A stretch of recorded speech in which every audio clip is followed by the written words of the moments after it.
Hello, my name is Brendan, and welcome back to Brendan's Film Reviews. Today, we will be discussing the third film in this MCU series that I'm doing, and that film is Iron Man 2, released in 2010. So with that out of the way, let's just get right into this review. So, just like with the first Iron Man, I'm just going to cut right into the chase. This is a very, very disappointing sequel. And for me, after rewatching this, the first thing that jumped out to me was there's too many storylines. And to really give that point across, I'm just going to go over all of these storylines. First major storyline is the arc reactor that saved Tony Stark's life in the first film is now poisoning him. The second is the government wants the Iron Man suits as they believe it is a weapon, which just puts him in the conflicts with Rhodey. 3, and this is a mini storyline, but I would say it is a bit of a storyline. Tony Stark has an alcohol problem at points in this movie, which is meant to sort of adapt the Demon in a Bottle storyline, but unfortunately, this scene does not work, but I will get into that later.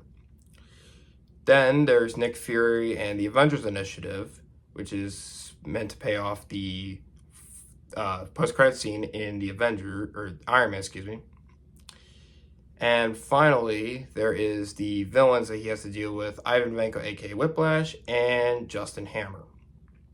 All right, so the first thing I want to talk about is the Avengers stuff.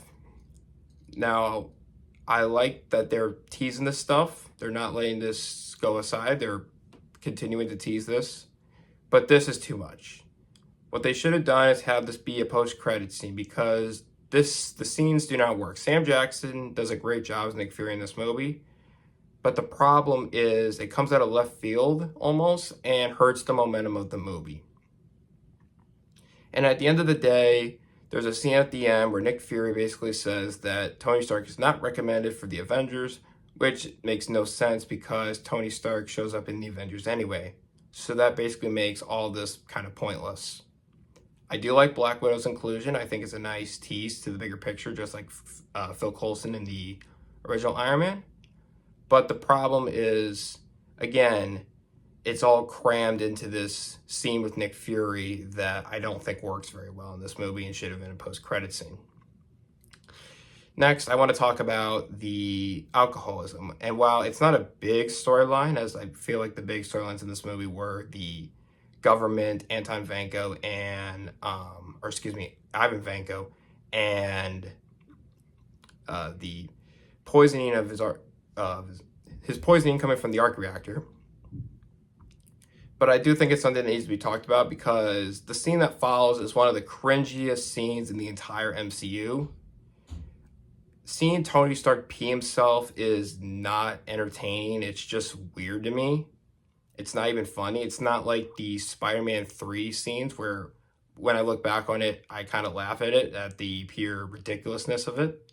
Here, it's weird and it just doesn't work for me. I just think it's out of place and I feel like they could have just cut it out because it wouldn't have changed much and focus on those other three storylines that I think work much better. But again, there's just too many storylines, so it's hard for them to develop each storyline. Next, I want to talk about the villains of the movie. And unfortunately, for the third film in a row, the villains don't work. We have Ivan Vanko and Justin Hammer. Starting with Ivan Vanko, Whiplash is probably one of the worst MCU villains of all time. Worse than both Obadiah Stane and Emil Blonsky. As they do have somewhat of a motivation with his father dying in the first 5 minutes of the movie. But he doesn't really do much to really be a villain. I mean, he does enough. He's a foil for Iron Man and all that stuff. But the problem is he feels so wooden. He doesn't feel like a person. He just feels like, all right, we're just going to add this villain here. And he's going to be powerful and all that stuff, yada, yada, yada. It doesn't work. He's just there. There's nothing interesting about him. I don't really care about him as a villain. He's not even intimidating either. That's a really big problem. So yeah, not a great villain. Then you have Justin Hammer, who also is not really a great villain, but Sam Rockwell is really fun in the role, and I think that carries this character. Justin Hammer, again, is not a good villain, but he is a fun character in this movie. You don't take the guy seriously for most of the runtime, and I think that works in his favor. But overall, the villains in this movie are pretty underdeveloped and, once again, not good. And it was a big problem in these early films with the villains. So that's definitely not good. So I've been pretty negative, so let's talk about some good stuff. For one, RDJ is great in the role as Iron Man, as he always is. I feel like that's a necessity. And I feel like everybody else does a good job. Don Cheadle does a good job as Rhodey. Scarlett Johansson's great as Black Widow. And I mentioned Sam Jackson. He's great in everything. He's great here too. And the movie can be entertaining at times. It can be a bit boring too, but I feel like towards the end I was a lot more entertained than I should have been. And that's large in part due to the action in this movie. This movie has some great action. The whole third act sequence with Black Widow is really well choreographed and I think really well done. And the third act with Tony and Rhodey taking down all those hammer drones was awesome to see and is definitely the highlight of the movie for me. But unfortunately, this movie is pretty disappointing. In conclusion, Iron Man 2 is a pretty disappointing sequel to a great origin story. It has too many plot lines, an uninteresting villain, and it kills the momentum of the movie for me. While I do think this is probably a better movie than The Incredible Hulk, because this is a sequel to Iron Man, I am pretty disappointed.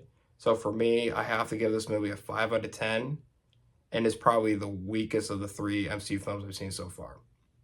Thank you so much for watching this review. Join me next time as we get into the gods of the MCU, and hopefully have a good villain in this movie too. Thank you so much for watching this review, and I will see you guys next time. Have a great rest of your day.